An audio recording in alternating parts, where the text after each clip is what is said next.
एक मिलियनेयर बनूंगा या फिर मैं एक ऊंची बिल्डिंग से छलांग मार दूंगा। ऐसा ही कहा था वॉरेन बफेट ने जब वो बहुत छोटे थे। दोस्तों, आज इस वीडियो में हम देखेंगे कि दुनिया के सबसे अमीर इन्वेस्टर ने पैसे कैसे कमाए, कैसे उन्होंने $0 को 32 साल की उम्र में $1 मिलियन बना दिया और 1 मिलियन को $85 बिलियन बना दिया। तो आइए स्टार्ट करते हैं। वॉरेन बफेट 30 अगस्त 1930 में अमेरिका ओमाहा में पैदा हुए थे। वॉरेन बफेट के डैड हावर्ड बफेट एक स्टॉक ब्रोकर थे जो कि एक पॉलिटिशियन भी रहे हैं, जबकि उनकी मदर एक हाउसवाइफ थी। 1930 में अमेरिकन क्राइसिस चल रहे थे। इससे पहले कि वॉरेन बफेट 1 साल के होते, उनकी फैमिली ने अपनी सारी बैंक सेविंग्स खो दी, क्योंकि जिस बैंक में वॉरेन की फैमिली की सेविंग्स थी वो बंद हो गया। वॉरेन ने बचपन में ही अपने माँ बाप गरीबी में जीते हुए देखे हैं। उनकी माँ कई बार अपना एक टाइम का खाना स्किप कर देती थी ताकि वॉरेन के डैड खाना खा सके, क्योंकि वो पूरा दिन काम करके थक जाते थे। और ये सब गरीबी देखकर ही वॉरेन ने बोला था, या तो मैं 35 साल से पहले एक मिलियनेयर बनूंगा या फिर मैं ओमाहा की सबसे ऊंची बिल्डिंग से छलांग मार के अपनी जान दे दूंगा।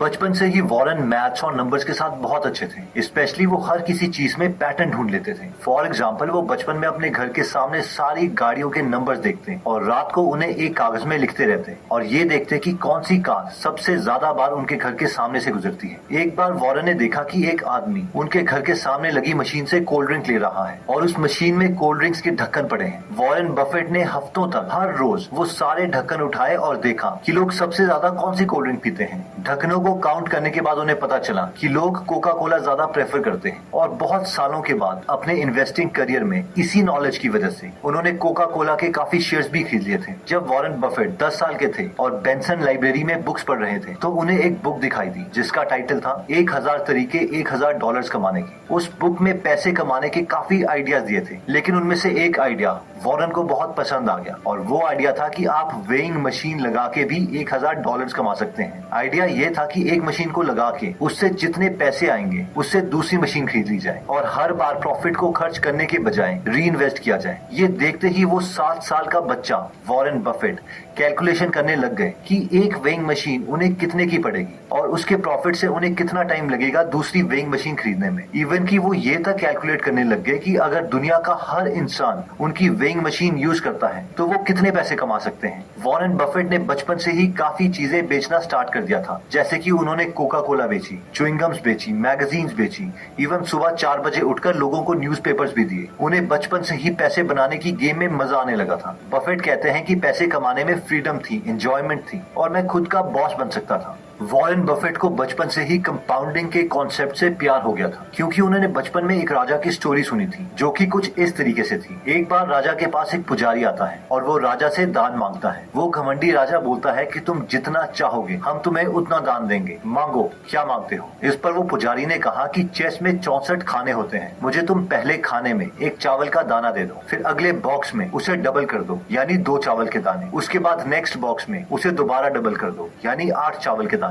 और तुम चेस की ये 64 सेक्शंस तक करते रहो। जितने चावल के दाने टोटल आएंगे बस मुझे उतने ही चाहिए। इस पर उस राजा ने कहा, बस तुम कितने नादान हो, इससे अच्छा तो मुझसे तुम हीरे जवाहरात मांगते। लेकिन जब उस राजा के सैनिकों ने उन 64 सेक्शंस में चावल के दाने डालने स्टार्ट किए तो वो 64 सेक्शन में इतने ज्यादा दाने थे कि उस राजा को अपना पूरा किंगडम बेचना पड़ा। वॉरेन बफेट इस स्टोरी से इतने इंप्रेस हुए कि उन्होंने कंपाउंडिंग को अपनी कोर फिलॉसफी मान लिया। जब वॉरेन बफेट ने हार्वर्ड बिजनेस स्कूल में अपने डैड के कहने पे अप्लाई किया तो हार्वर्ड के इंटरव्यूअर्स ने वॉरेन बफेट का शिकागो में 10 मिनट के लिए इंटरव्यू लिया और उनसे कहा, भूल जाओ, तुम्हारी हार्वर्ड में एडमिशन नहीं हो सकती। और वॉरेन बहुत दुखी हो गए कि अब मैं अपने डैड को क्या बोलूंगा। लेकिन अब वॉरेन बफेट बोलते हैं कि शायद ये मेरे साथ सबसे बेस्ट चीज हुई थी, क्योंकि कुछ साल पहले उन्होंने एक बुक पढ़ी थी जिसका नाम था द इंटेलिजेंट इन्वेस्टर और security analysis bye Benjamin Graham, जिससे वॉरेन बफेट बहुत ज्यादा इंप्रेस हुए थे। हार्वर्ड की रिजेक्शन के बाद वॉरेन ने कोलंबिया यूनिवर्सिटी के प्रोस्पेक्टस में देखा कि बेंजामिन ग्राहम वहां पढ़ा रहे हैं और उन्होंने उन्हें एक लेटर लिखा, डियर प्रोफेसर, मुझे अभी तक लगता था कि आप मर चुके हैं, क्योंकि जब अब मुझे पता चल चुका है कि आप जिंदा हैं और कोलंबिया यूनिवर्सिटी में पढ़ा रहे हो तो मैं इस यूनिवर्सिटी को ज्वाइन करना चाहता हूँ। और फॉर्चुनेटली उन्हें कोलंबिया यूनिवर्सिटी में एडमिशन मिल गई। और वॉरेन बोलते हैं कि मेरी लाइफ की ये बेस्ट दिन थे, क्योंकि मैंने बेंजामिन ग्राहम से इन्वेस्टिंग के बारे में बहुत कुछ सीखा। बेंजामिन ने उन्हें इन्वेस्टिंग के 2 बेस्ट रूल्स बताए। रूल नंबर 1, अपनी इन्वेस्टमेंट के पैसों को कभी भी रिस्क में ना डालो, यानी नेवर लूज मनी। और रूल नंबर 2 था never forget rule number 1। Warren Buffett ने जो एक बहुत इंपॉर्टेंट कॉन्सेप्ट बेन ग्राहम से सीखा था वो था वैल्यू इन्वेस्टिंग, यानी कंपनी को उसकी वैल्यू के प्राइस के अकॉर्डिंग खरीदना चाहिए, ना कि उसकी प्रेजेंट मार्केट वैल्यू के अकॉर्डिंग। फॉर एग्जाम्पल, अगर आपको पता है कि ये पेन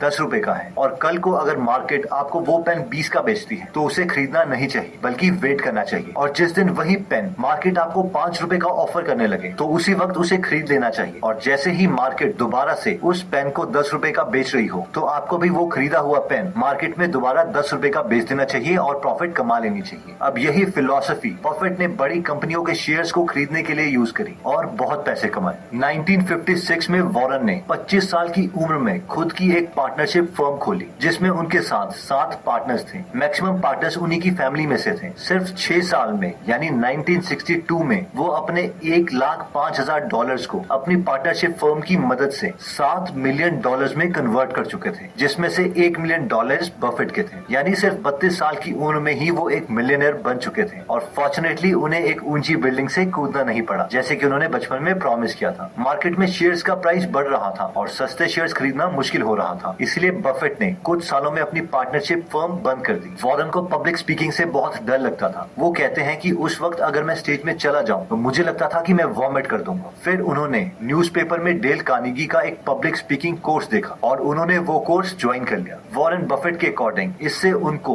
आगे की प्रोफेशनल लाइफ में एक बहुत बड़ा जंप मिला। वॉरेन बफेट कहते हैं कि इस कोर्स से उन्हें इतना कॉन्फिडेंस भी आ गया था कि उन्होंने उस वक्त अपनी गर्लफ्रेंड सुजैन को शादी के लिए प्रपोज कर दिया और उनसे शादी कर ली। इसके बाद बफेट की लाइफ में एंट्री हुई उनके एक क्लोज पार्टनर चार्ल्स मंगर की। चार्ल्स मंगर से मिलने से पहले वॉरेन की इन्वेस्टमेंट फिलॉसफी ये थी कि ऐसी कंपनी खरीदो जिसकी एक्चुअल वैल्यू तो ज्यादा हो लेकिन बैड मैनेजमेंट की वजह से वो अभी सस्ते में मिल रही हो, और जब बाद में उस कंपनी की वैल्यू बढ़ जाए उस वक्त उसके मार्केट शेयर्स बेच दो और प्रॉफिट कमा लो। लेकिन चार्ल्स मंगर से मिलने के बाद बफेट की ये इन्वेस्टमेंट स्ट्रेटेजी बन गई कि ऐसी कंपनीज खरीदो जो क्वालिटीज कंपनी हो और जिन्हें बाद में बेचने की जरूरत ही ना पड़े, क्योंकि उस कंपनी की वैल्यू खुद ही कंपाउंड होके बाद में बढ़ जाएगी और हमें वो कंपनी प्रॉफिट कमा के देगी। और इसी फिलॉसफी की वजह से बफेट ने Coca Cola, American express, Gillette जैसी कंपनीज के शेयर खरीदे और बहुत प्रॉफिट कमाया। इससे कुछ साल पहले बफेट ने एक कंपनी के काफी शेयर्स खरीद लिए थे जिसका नाम था बर्कशायर हैथवे, जो कि एक टेक्सटाइल कंपनी थी। जब बफेट इस कंपनी के काफी शेयर्स खरीद चुके थे उस वक्त इस कंपनी का पूरा कंट्रोल बफेट के हाथ में आ गया और वो बर्कशायर हैथवे के चेयरमैन बन गए। बफेट ने बर्कशायर के यूजलेस एसेट्स बेचना स्टार्ट कर दिया और फाइनली टेक्सटाइल का काम बंद करके उसे एक इन्वेस्टिंग फर्म बना दिया जिससे उन्होंने बहुत ही पैसे कमाए। आज भी वॉरेन बफेट का मैक्सिमम पैसा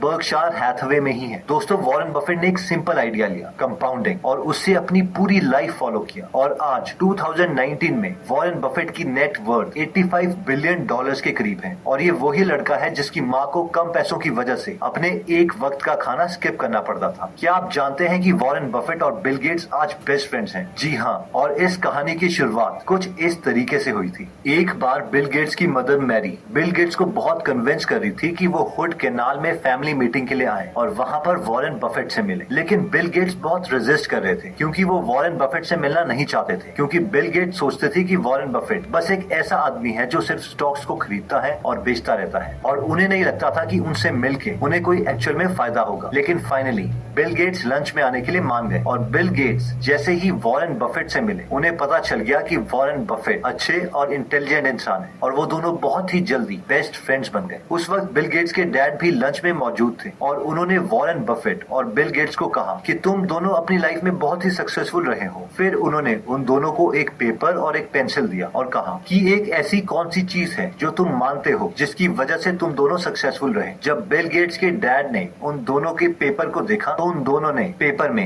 एक ही शब्द लिखा था और वो था फोकस। आज भी बिल गेट्स और वॉरेन बफेट दोस्त हैं और वॉरेन बफेट ने साल 2018 में $3.4 बिलियन बिल और मेलिंडा गेट्स फाउंडेशन में डोनेट कर दिए। इतना ही नहीं, वॉरेन बफेट ने ये भी प्रॉमिस किया है कि वो मरने के बाद अपनी वेल्थ का 99% डोनेट कर देंगे और अपने बच्चों को अपनी वेल्थ का बहुत ही कम हिस्सा देंगे, क्योंकि वो जानते हैं कि बिना मेहनत के मिले पैसे से उनके बच्चों की लाइफ इंप्रूव नहीं होगी बल्कि वो बर्बाद ही होंगे। दोस्तों, वॉरेन बफेट आज भी बहुत ही सिंपल लाइफ जीते हैं। वो एक मिडिल क्लास घर में रहते हैं, मिडिल क्लास खाना खाते हैं और एक मिडिल क्लास गाड़ी चलाते हैं। बर्कशायर हैथवे में शुरू में उनके पास सिर्फ 25 एम्प्लॉइज थे। बेशक अब बर्कशायर में बहुत से एम्प्लॉइज हैं, लेकिन वो शुरू के 25 एम्प्लॉइज आज भी उन्हीं के साथ काम करते हैं। वॉरेन कहते हैं कि मैं अपने हर एक एम्प्लॉय और हर एक शेयर होल्डर को एक पार्टनर मानता हूँ, एक फैमिली मेंबर की तरह ट्रीट करता हूँ। वो हमेशा बोलते हैं कि मैं बहुत खुश हूँ क्योंकि मैं अपनी लाइफ में वो गेम खेल रहा हूँ जिससे मुझे प्यार है। मुझे पैसों से प्यार नहीं है, बस इन्वेस्टिंग की गेम से प्यार है। अगर मुझे पैसों से प्यार होता तो मैं महंगी गाड़ी खरीदता, लेकिन मैं ऐसा कुछ नहीं करता।